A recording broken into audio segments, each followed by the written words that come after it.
भारतका पूर्व प्रधानमन्त्री मनमोहन सिंहको भयो निधन। आज भारत शोकमा डुब्यो। भारतले इतिहासकै सबैभन्दा ठूलो नेता गुमाएको प्रधानमन्त्री नरेन्द्र मोदीको प्रतिक्रिया। लिपुलेखबारे भारत र चीनले गरेको सहमतिले कुनै फरक नपार्ने नेपाल सरकारको धारणा। आत्तिए हाल्नुपर्ने अवस्था नभएको भनाई। कञ्चनपुरको 900 बिघा बराबरको विशाल नेपाली भूमि कब्जा गरेर भारतीयले खेती गरिरहेको गम्भीर खुलासा। 900 बिघा नेपाली जमिन हडप्ने 2 जना भारतीयलाई नेपाली सुरक्षा बलले गर्यो पक्राउ। उक्त क्षेत्रमा भारत विरुद्ध सेना तैनाथ गर्न निर्देशन। चीनले तिब्बतमा विश्वकै सबैभन्दा ठूलो ड्याम बनाउने गर्यो घोषणा। आफ्ना करोडौं जनता प्रभावित हुने भन्दै भारतमा थपियो चिन्ता। क्यानाडा, पानामा र ग्रिनल्यान्डलाई आफ्नै देशमा गाभ्ने ट्रम्पको घोषणा। विश्वभर मचियो नयाँ तरङ्ग। फ्रान्सले युक्रेन बिनै मस्कोसँग वार्ताको प्रस्ताव गरेको रुसको दाबी। पश्चिमा देशमा मचियो हलचल। र दक्षिण कोरियाका कार्यवाहक राष्ट्रपति विरुद्ध पनि विपक्षीले गर्यो महाअभियोग प्रस्ताव दर्ता। कामका लागि म्यानमार पुगेका 14 जना नेपाली भए अलपत्र। नमस्कार। ग्रेटर नेपाल टिभीले तयार पारेको राष्ट्रिय तथा अन्तर्राष्ट्रिय समाचारहरूको सङ्गालो ग्रेटर न्युजबाट विवश बुढा थोकेको यहाँलाई हार्दिक स्वागत छ। तपाईले हाम्रो समाचार कहाँबाट हेर्दै हुनुहुन्छ कृपया यसबारेमा पनि हामीलाई जानकारी गराउन नभुल्नुहोला। अब समाचार विस्तारमा। भारतका पूर्व प्रधानमन्त्री तथा अर्थशास्त्री मनमोहन सिंहको 92 वर्षको उमेरमा निधन भएको छ। सन् 2004 देखि 2014 सम्म भारतको प्रधानमन्त्री र त्यसअघि अर्थमन्त्री रहेका सिंह भारतमा उदारीकरण र आर्थिक सुधारहरूका योजनाकार मानिन्छन्। सिंहको भारतीय समयअनुसार बिहिबार राति 9:51 उपचारको क्रममा नयाँ दिल्लीमा रहेको all India institute of medical sciences एम्समा निधन भएको हो। घरमै बेहोस भएका सिंहलाई उपचारको लागि एम्स पुर्याइएको थियो। उनको उमेरसँग सम्बन्धित चिकित्सकीय समस्याहरू देखिएपछि उपचार भइरहेको थियो र सन् 2024 डिसेम्बर 26मा घरमा अचानक बेहोस भएका थिए एम्सले भनेको छ। त्यस लगत्तै उनलाई निको पार्न घरमै प्रयास गरिए पनि सम्भव नभएपछि एम्सको इमर्जेन्सीमा ल्याइएको थियो। तर विभिन्न प्रयासका बावजुद सिंहलाई बचाउन नसकिएको अस्पतालले जनाएको छ। भारतीय प्रधानमन्त्री नरेन्द्र मोदीले सिंह भारतकै सबैभन्दा प्रतिष्ठित नेता भएको जनाउँदै उनको निधनमा देशले शोक व्यक्त गरेको जनाएका छन्। भारतका प्रधानमन्त्रीको रूपमा उनले जनताको जीवनस्तर सुधार्न व्यापक प्रयास गरेका छन्। मोदीले सामाजिक सञ्जाल एक्समा लेखेका छन्। सरकारले लिपुलेखबारे भारत र चीनबीचको सहमतिले नेपाललाई कुनै फरक नपर्ने बताएको छ। बिहिबार सरकारका प्रवक्ता पृथ्वी सुब्बा गुरुङले लिपुलेखको सन्दर्भमा भारत र चीनबीच भएको सहमति नेपाललाई प्रभाव पार्ने ढङ्गले नभएको निष्कर्ष मन्त्री परिषदले निकालेको बताएका छन्। उक्त विषय दुई देशबीच पहिलेदेखिकै प्राविधिक कुरा भएको उनले बताएका छन्। प्रवक्ता गुरुङले उक्त सहमतिका कारण नेपालले कुनै चिन्ता लिनु नपर्ने बताएका छन्। यसअघि भारत र चीनले नेपालको अभिन्न अङ्ग रहेको लिपुलेख क्षेत्रबाट मानव सरोवर यात्रा खुलाउने सहमति गरेपछि विभिन्न कोणबाट बहस हुँदै आएको थियो। यसैबीच सरकारले अनुचित लेनदेन, खेलमा मिलेमत्तो र अनुमति नलिएर क्यासिनो सञ्चालनलाई सम्पत्ति शुद्धिकरण निवारण ऐन अनुसारको कसुर तोक्ने निर्णय गरेको छ। बिहिबार सिंहदरबारमा पुस 9 गते बसेको मन्त्री परिषदको निर्णय सार्वजनिक गर्दै सरकारका प्रवक्ता पृथ्वी सुब्बा गुरुङले हुन्डी र भर्चुअल मुद्रा प्रयोगलाई समेत शुद्धिकरण निवारण ऐन अनुसारको कसुर तोक्ने निर्णय भएको जानकारी दिएका छन्। उनका अनुसार बैठकले सहकारी सम्बन्धी केही नेपाल ऐन संशोधन गर्न बनेको अध्यादेश जारी गर्न राष्ट्रपति समक्ष सिफारिस गर्ने निर्णय गरेको पनि छ। यस्तै सवारी तथा यातायात व्यवस्था 10औं संशोधन नियमावली 2081 स्वीकृत गरेको छ। बैठकले नेपाल बीमा प्राधिकरणका अध्यक्ष नियुक्त गर्ने प्रयोजनका लागि नाम सिफारिस गर्न योजना आयोगका सम्बन्धित क्षेत्र हेर्ने सदस्यको संयोजकत्वमा अर्थ मन्त्रालयका सचिव र ज्योति चन्द्र ओझा रहेको सिफारिस समिति गठन गर्ने निर्णय गरेको बताएका छन्।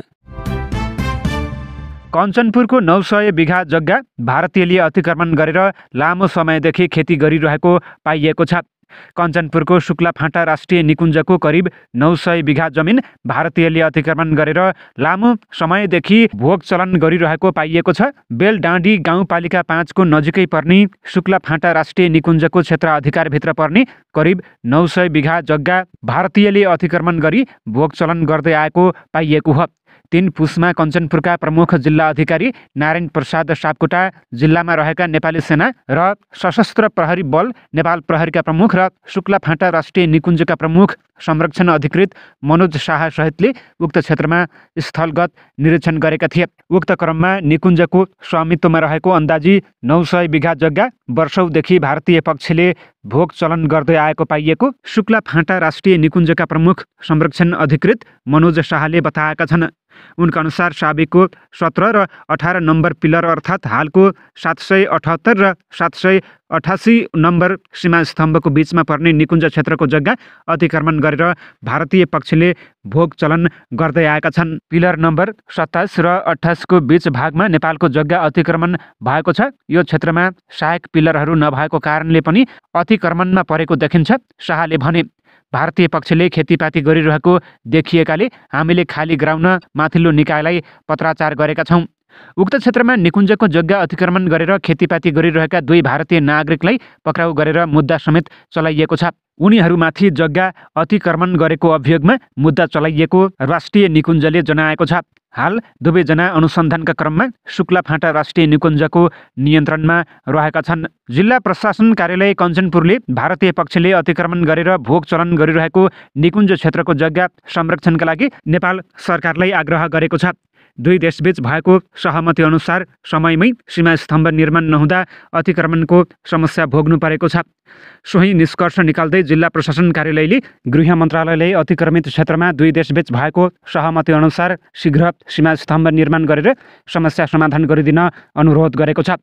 नेपालको सहज पहुँच नभएका कारण पनि उक्त क्षेत्रको जग्गा अतिक्रमणमा परेकाले संरक्षणका लागि नेपाली सेनाको अस्थायी पोस्ट स्थापना गर्न पनि माग गरिएको छ। कञ्चनपुरका प्रमुख जिल्ला अधिकारी नारायण प्रसाद सापकोटाले सीमा स्तम्भ नबनेको कारण देखाएर भारतीय पक्षले भोग चलन गरिरहेको पाइएको बताएका छन्। स्थलगत निरीक्षणका क्रममा भारतीय पक्षले सीमा स्तम्भ निर्माण भएर साँध सिमाना स्पष्ट भएमा निकुञ्ज क्षेत्रको जग्गा भोग चलन नगर्ने प्रतिबद्धता जनाएको उनले बताएका छन्। नेपाल र भारतबीच भएको सहमति अनुसार सीमा क्षेत्रमा जोर पिल्लर भारत र बिजोर पिल्लर नेपालले निर्माण गर्ने कुरा रहेछ। पर्जिय सापकोटाले भने, त्यो क्षेत्रमा नेपालले 778 नम्बर स्तम्भको एउटा सहायक पिल्लर र भारतले 778 नम्बरको पिल्लरको निर्माण गर्न बाँकी रहेछ। हामीले नेपाल सरकारलाई रिपोर्टिङ गर्दै पिल्लर बनाउन अनुरोध गरेका छौँ। पर्जिय सापकोटाका अनुसार भारतीय किसानले शुक्लाफाँटा राष्ट्रिय निकुञ्जको अतिक्रमित जग्गामा हिउँदको समयमा गहुँ खेती गर्ने गरेको पाइएको छ। नेपाली सुरक्षा निकायका प्रमुखसँग उनीहरूले साँध सिमाना स्पष्ट नभएकाले खेती गर्दै आएको तर सीमा स्तम्भ बनेर स्पष्ट भएपछि छाडिदिने प्रतिबद्धता समेत जनाएका छन्। कञ्चनपुरमा भारतीय पक्षले नेपाली भूमि अतिक्रमण गरिरहेको यो घटना नौलो भने होइन। बेलौरीको प्यारातालदेखि भीमदत्त नगरपालिकाको ब्रह्मदेव र दोधारा चाँदनी क्षेत्रका विभिन्न ठाउँमा पनि सीमा अतिक्रमण गरेको छ। कतिसम्म भने हुलाकी राजमार्ग अन्तर्गत बेलौरीको पुचैमा भारतीय पक्षको अवरोधका कारण झण्डै 1.5 किलोमिटर सडक कालोपत्रे भएको छैन। कतिपय ठाउँमा नेपालीलाई आफ्नै भूमिमा खेतीपाती गर्न पनि भारतीय पक्षले रोक लगाएको छ। चीनले विश्वकै सबैभन्दा ठूलो जलविद्युत ड्यामको निर्माणको अनुमति दिएको छ, जसले तिब्बतको पूर्वी किनारामा एक महत्त्वाकांक्षी परियोजना सुरु भएको छ। यो परियोजनाले भारत र बङ्गलादेशका लाखौँ मानिसहरूलाई प्रभाव पार्न सक्ने भन्दै भारतीय सञ्चार माध्यममा समाचार प्रकाशन भएको छ। यार्लुङ जाम्बो नदीको तल्लो भागमा बनाइनेछ, जसले वार्षिक रूपमा 300 अर्ब किलोवाट घण्टा बिजुली उत्पादन गर्ने अनुमान गरिएको छ। यो उत्पादन 3 गोर्जेस ड्यामको 88.2 अर्ब किलोमिटर घण्टाको डिजाइन क्षमताभन्दा 3 गुणा बढी हुनेछ। 3 गोर्जेस ड्याम हाल विश्वको सबैभन्दा ठूलो जलविद्युत ड्याम हो, जुन चीनको मध्यभागमा अवस्थित रहेको छ। यो परियोजना चीनका कार्बन शिखर र कार्बन न्युट्रलिटी लक्ष्यहरू पूरा गर्न महत्त्वपूर्ण भूमिका खेल्ने अपेक्षा गरिएको छ। यसले इन्जिनियरिङ र अन्य उद्योगहरूलाई प्रोत्साहन दिने र तिब्बतमा रोजगार सिर्जना गर्ने बताइएको छ। यार्लुङ जाम्बो नदीको एक खण्ड 200 मिटर अर्थात् 6561 फिट तल झर्दछ, जसले जलविद्युत सम्भावनामा ठूलो योगदान पुर्याउने र अद्वितीय इन्जिनियरिङ चुनौतीहरूको सामना गर्नेछ। ड्यामको निर्माण लागत 3 गोर्जेस ड्यामको लागतलाई पार गर्ने अनुमान गरिएको छ, जुन 254.2 अर्ब युएन अर्थात् 34.83 बिलियन अमेरिकी डलर रहेको थियो। चिनिया अधिकारीहरूले तिब्बतमा जलविद्युत परियोजनाहरूको निर्माणले पर्यावरणीय असर न्यून हुने र तालवर्ती जल आपूर्तिमा कुनै ठूलो परिवर्तन नहुने दाबी गरेका छन्। तर भारत र बङ्गलादेशले भने यो ड्यामको कारण पारिस्थितिकी प्रणाली र नदीको बहावमा परिवर्तन हुन सक्ने चिन्ता व्यक्त गरेका छन्। यार्लुङ जाङ्बो नदी तिब्बत छोडेपछि ब्रह्मपुत्र नदीको रूपमा चिनिन्छ र भारतका अरुणाञ्चल प्रदेश र आसाम राज्य हुँदै बङ्गलादेशमा प्रवेश गर्छ। यो ड्यामको निर्माणले नदीको बहाव र पानीको आपूर्तिमा असर पर्न सक्दछ, जसले भारत र बङ्गलादेशको पारिस्थितिकी तन्त्रमा दीर्घकालीन प्रभाव पुर्याउन सक्ने समाचारमा उल्लेख गरिएको छ। चीनले यार्लुङ जाङ्बो नदीको उच्च भागमा जलविद्युत उत्पादन सुरु गरिसकेको छ र अन्य परियोजनाहरूको योजना बनाइरहेको छ। अमेरिकी राष्ट्रपतिमा निर्वाचित डोनाल्ड ट्रम्प छिमेकीका लागि नयाँ खतराका रूपमा देखिन थालेका छन्। अमेरिका मेक ग्रेट अगेनको नारा दिएर अमेरिकी राष्ट्रपति बनेका ट्रम्प यति बेला खल्तीमा देश किन्ने सपिङ लिस्ट बोकेर हिँड्न थालेका छन्। उनको सपिङ लिस्टमा पानामादेखि क्यानाडा हुँदै ग्रिनल्यान्डसम्मका क्षेत्र रहेका छन्। आफ्नो स्वार्थका लागि उनी यो क्षेत्रलाई अमेरिकी अधीनमा पार्ने रणनीति अनुसार चलेको देखिन थालेको छ। ट्रम्पले 22 डिसेम्बर 2024मा राष्ट्रिय सुरक्षाका लागि ग्रिनल्यान्डलाई नियन्त्रणमा लिनु जरुरी रहेको बताएका थिए। त्यसअघि उनले पानामा नहरमाथि पुनः कब्जा गर्नेदेखि क्यानाडालाई अमेरिकाको 51औं राज्य बनाउने अभिव्यक्ति दिएका थिए। राष्ट्रपति बनेपछि दिइरहेका केही अभिव्यक्तिले ट्रम्प अमेरिकाको विस्तारको एजेन्डामा अघि बढेको सङ्केत मिल्न थालेको छ।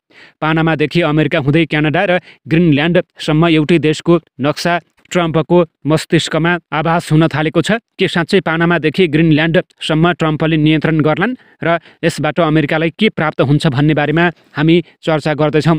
सबैभन्दा पहिले ग्रिनल्यान्डको कुरा गरौँ। 21 लाख वर्ग किलोमिटर क्षेत्रफलमा फैलिएको ग्रिनल्यान्ड विश्वको सबैभन्दा ठूलो टापु हो। अब प्रश्न उठ्छ कि ग्रिनल्यान्ड नै किन अमेरिकाको निशानामा रहेको छ? यसको रणनीति अवस्थित र त्यहाँ रहेका प्राकृतिक स्रोत साधनका कारण अमेरिकादेखि रुससम्मका देश यो क्षेत्रमाथि नियन्त्रण चाहन्छन्। ग्रिनल्यान्ड किन्ने र यसमाथि प्रभुत्व जमाउने ट्रम्पको इच्छा भने नयाँ होइन। उनले आफ्नो पहिलो कार्यकालका क्रममा पनि ग्रिनल्यान्डमाथि कब्जा गर्ने बताएका थिए। सन् 2019मा उनले ग्रिनल्यान्ड खरिद गर्ने बताएपछि ग्रिनल्यान्ड सरकारले अमेरिकाको विरोध गरेको थियो। सोही कारण ट्रम्पले आफ्नो ग्रिनल्यान्ड भ्रमण नै स्थगित गरेका थिए। ट्रम्पले फेरि ग्रिनल्यान्ड किन्ने बताएपछि ग्रिनल्यान्डका प्रधानमन्त्री म्युट बी इगेडेले आफूहरू बिकाउ नभएको टिप्पणी गरेका छन्। भौगोलिक रूपमा उत्तर अमेरिकी महाद्वीपमा ठिक माथि रहेको ग्रिनल्यान्डको सांस्कृतिक र भू राजनैतिक सम्बन्ध युरोपसँग जोडिएको छ। जनघनत्वको कुरा गर्ने हो भने प्रति 1000 वर्ग किलोमिटरमा 28 जना मानिसको बसोबास रहेको छ। ग्रिनल्यान्डको राजधानी तथा सबैभन्दा ठूलो सहर नुक हो। यहाँको आधिकारिक भाषा ग्रिनल्यान्डिक हो। यसका अलावा यहाँ डेनिस र अङ्ग्रेजी पनि बोलिन्छ। सन् 1950मा वैज्ञानिकहरूले ग्रिनल्यान्ड 3 अलग द्वीप मिलेर बनेको र ग्लेसियरका माध्यमबाट एकअर्कामा जोडिएको अनुमान गरेका छन्। ग्रिनल्यान्ड सन् 1953सम्म डेनमार्कको उपनिवेश रहेको थियो। अहिले पनि ग्रिनल्यान्डमाथि डेनमार्ककै नियन्त्रण रहेको छ। तर सन् 2009 पछि त्यहाँ स्वामी अटोनोमस सरकार रहेको छ। यहाँको सरकार प्रमुख प्रधानमन्त्री र राष्ट्र प्रमुख डेनमार्कका राजा हुने गर्दछन्। डेनमार्कको घरेलु नीतिदेखि अन्य मामिलामा निर्णय गर्न ग्रिनल्यान्ड स्वतन्त्र रहेको छ। तर रक्षा र विदेश सम्बन्धी मामिलाको निर्णय डेनमार्क सरकारले नै लिन्छ। ट्रम्पको भनाइलाई लिएर डेनमार्कले भने अहिलेसम्म कुनै प्रतिक्रिया दिइसकेको छैन। ग्रिनल्यान्डको जनसङ्ख्या करिब 57,000 रहेको छ। ग्रिनल्यान्डको 85% भागमा 3 किलोमिटरभन्दा बाक्लो हिउँ जमेको हुन्छ। यहाँ विश्वको 10% शुद्ध पानी रहेको छ। तर पछिल्ला वर्षमा ग्रिनल्यान्डमा लाखौँ टन बरफ पग्लिएर पानी बन्न थालेपछि यो टापुको अस्तित्व सङ्कटमा पर्दै गएको छ। जलवायु परिवर्तनको ठूलो असर ग्रिनल्यान्डमा देख्न थालिएको छ। ग्रिनल्यान्डमा उत्खनन भइरहेका कम्पनीमा चीनको ठूलो साझेदारी रहेको छ। क्षेत्रफलका हिसाबले विश्वको 12औं ठूलो देश ग्रिनल्यान्डको 20 लाख वर्ग किलोमिटर क्षेत्र चट्टान र हिउँले ढाकेको छ। तर ठाउँ ठाउँमा ग्लेसियर भएका कारण यो देश अत्यन्तै सुन्दर देखिन्छ। ग्रिनल्यान्ड एउटा यस्तो देश हो जहाँ गर्मीको समयमा लगातार 2 महिनासम्म सूर्यास्त हुँदैन। उत्तरी ध्रुव नजिक भएका कारण यहाँ गर्मीको समयमा आधा रातमा पनि सूर्य देख्न सकिन्छ। यस्तै चिसो मौसममा यहाँका रातिको दृश्य असाध्यै सुन्दर हुन्छ। ग्रिनल्यान्ड किन्न खोज्ने ट्रम्प पहिलो अमेरिकी राष्ट्रपति होइनन्। सन् 1946मा तत्कालीन अमेरिकी राष्ट्रपति ह्यारी ट्रुम्यानले डेनमार्कसँग $10 करोड यो टापु किन्न खोजेका थिए। ग्रिनल्यान्डको उत्तर पश्चिमी क्षेत्रमा अमेरिकी वायु सेनाको अड्डा रहेको छ, जहाँ 600 सैनिक तैनाथ रहेका छन्। अब ट्रम्पले ट्रुम्यानको बाटो पछ्याउँदै ग्रिनल्यान्डमाथि कब्जा गर्न खोजेको देखिएको छ। अर्कोतिर ट्रम्पले कब्जा गर्न खोजेको पानामा नहर रहेको छ। अमेरिकी राष्ट्रपति बन्नु अघि अरबपति व्यापारी रहेका ट्रम्पले यहाँबाट हुने लाभको मूल्याङ्कन गरिरहेका छन्। त्यसैले उनी यहाँ चीनको उपस्थिति रोकेर अमेरिकी दबदबा कायम गर्न चाहन्छन्। डोनाल्ड ट्रम्प राष्ट्रपति बने लगत्तै क्यानाडासँग पनि तनाव बढेको छ। विश्वकै दोस्रो ठुलो देश तथा अमेरिकाको छिमेकी देश क्यानाडालाई उनले 51औं राज्य बन्नुपर्ने अभिव्यक्ति दिएका थिए। कुनै समय बेलायतको उपनिवेश रहेका यी दुवै देशमध्ये क्यानाडाले अहिले पनि बेलायती राजा वा महारानीलाई हेड अफ दि स्टेट मान्छ। ट्रम्पसँग क्यानाडाका प्रधानमन्त्री जस्टिन ट्रुडोको सम्बन्ध उत्र चढावपूर्ण रहेको छ। ट्रम्पले क्यानाडाबाट अवैध आप्रवासी अमेरिका छिरिरहँदा ट्रुडोले नरोकेको आरोप लगाएका छन्। आप्रवासी प्रवेशको विषयलाई लिएर आक्रोशित ट्रम्पले क्यानाडालाई अमेरिकाको 51औं राज्य र प्रधानमन्त्री ट्रुडोलाई क्यानाडाको गभर्नर भन्न थालेका छन्। उनले क्यानाडाबाट छिर्ने आप्रवासीलाई नरोके क्यानाडाका सामानमा 25% कर लगाउने धम्की पनि दिएका छन्। ट्रम्प र ट्रुडोको वाक युद्धको चपेटामा क्यानाडा परिरहेको छ। ट्रम्प र ट्रुडोको छवि उत्तरी ध्रुव र दक्षिणी ध्रुव जस्तो बिल्कुल फरक छ। ट्रम्प कट्टर राजावादी छवि भएका नेता हुन्। दक्षिणपन्थी विचारधाराका ट्रम्प मेक अमेरिका ग्रेट अगेनको नारा दिइरहेका छन् भने ट्रुडो लिबरल छविका नेता हुन्। उनी खुल्ला विचारधाराका पक्षपाती हुन्। यी सबै क्षेत्रलाई मिलाएर ट्रम्प सिङ्गो उत्तर अमेरिकालाई एउटा देश बनाउने योजनामा देखिन्छन्। उनी हरेक क्षेत्रमा अमेरिकाको वर्चस्व देख्न चाहन्छन्। त्यसैले आफ्नो नयाँ कार्यकालमा उनले विगतका भन्दा पनि बढी रूढिवादी र विस्तारवादी एजेन्डालाई अघि बढाउन सक्ने सम्भावना रहेको छ।